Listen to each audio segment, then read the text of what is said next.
Let's welcome in now NewsNation political contributor Denise Gitsham, Republican strategist and former aide to President George W. Bush. Also with us, Jonathan Cott, partner at Capitol Counsel LLC and former communications director to Senators Joe Manchin and Chris Coons.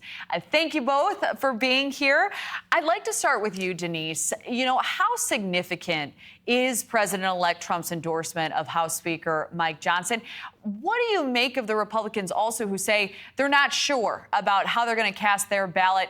Do you believe this is truly a negotiating strategy, or do you think there's a bit of grandstanding at play?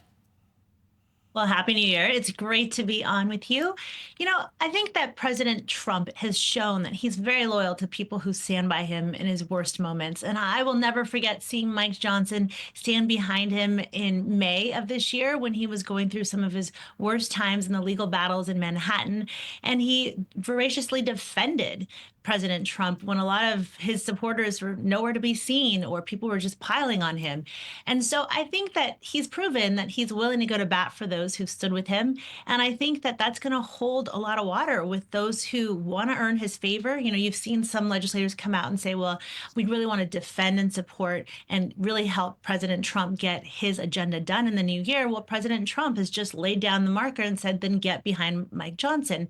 I just don't think that there's a way to overcome that unless you're Thomas Massie and you're somebody who consistently has this independent streak that wants to make a point of just being independent for independence sake. So, Jonathan, Democrats have all indicated they'll be voting for House Minority Leader Hakeem Jeffries. But watching all of this play out from the sidelines, do you believe this is arming the party with the ability to potentially take advantage of some of the dissent within the Republican Party? Sure. We're going to sit back and watch Republicans try to figure it out on their own. There's not going to be any Democrats that are going to help them get the majority. And look, if we're 2 days, 3 days away and you don't have a clear majority for the House Speaker, that's a problem. Also, Trump's endorsement, you have to read pretty far down in that post to find the actual endorsement of Mike Johnson, who has been as loyal as you can be to President Trump over the last 2 years. And I'd also point out, just because you're Speaker at the start of the Congress doesn't mean you're going to be Speaker at the end of the Congress. We learned that the last 2 years. So you'll have to see it. Look, he may make promises to these 4 members who are holdouts to get them to vote for him. But if he doesn't keep those promises, they can, do the motion to vacate and get rid of him in the next 2 weeks, 3 weeks, 6 months. Who knows? But they have a packed legislative agenda that they want to get done. I don't know how they're going to get all of that done. They're already fighting over what method they're going to do. Are they going to do 2 reconciliation packages? Will they do immigration first? Will they do taxes? Will they do tariffs? Is that going to be through executive order, or are they going to vote on that legislatively? So Democrats will just sit back and let Republicans fight amongst themselves and prove to the American people that maybe they don't know how to govern. Well, this is the big argument that this could delay all of those plans, especially in the first 100 days, a critical time. So, Denise, the House GOP's majority, as you know, it's razor thin.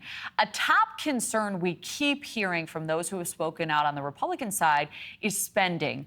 What steps do you think the Speaker can reasonably take to alleviate these concerns with this voting deadline looming?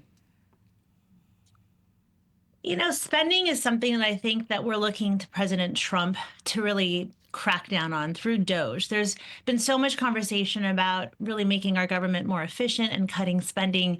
And I don't know that Republicans, honestly, in the past year have proven that they're able to get aligned, or any legislators. I mean, every time any party gets in, but because conservatives are always talking about fiscal responsibility, really everyone focuses on them. I mean, this really should be a bipartisan issue. Democrats should also want to be responsible with the budget. And so, I think that a lot of folks, at least constituents out here in the rest of America, I'm out in California, outside of the Beltway, we actually don't have a lot of faith in Congress to do very much because it's proven to be dysfunctional, whether Republicans or Democrats are in. And so we're looking to President Trump to set that standard and really hold the line at the regulatory level, the agency level, really, to cut budgets. Well, Jonathan, does this feel like Republicans are voicing, their discontent, but they will ultimately coalesce around Johnson with the stakes this high, with those agendas possibly pushed and the 100 days, the first 100 days in office being impacted in some major ways?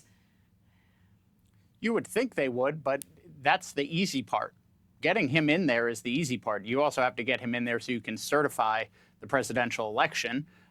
But after that, that becomes the hard part. You're talking about cutting $2 billion, passing enormous tax cuts, massive, deportations, all of these things that Donald Trump promised. Remember, ending the war in Ukraine on day one, ending inflation on day one. None of those things are actually going to happen. He lied to the American people in the election. But you have to actually govern. Governing is the hard part. If they can't get through the initial vote to see who's leading them, I don't know how they're going to continue to govern for the next 2 years. But we'll have to see how that happens. And Friday is very close, and if he doesn't have the votes by then, I don't know how you're going to get 216 votes to pass enormous packages that he doesn't have even 200 votes on right now. Denise, I'll give you the final word. We unfortunately have about 15 seconds left. Well, I think that diversity of opinion within a party is actually a very healthy thing as long as you're able to channel it into something productive. Democrats were seemingly stable and united in the last congressional year, and Republicans were kind of messy, right, from the outside, and yet Americans still voted to get them back in office. So I guess that says something about the relative strength of the parties and their agendas and visions for America. All right. Well, Denise Gitsham, Jonathan Cott, thank you both for joining us this morning. We appreciate both sides. Thanks for having us on.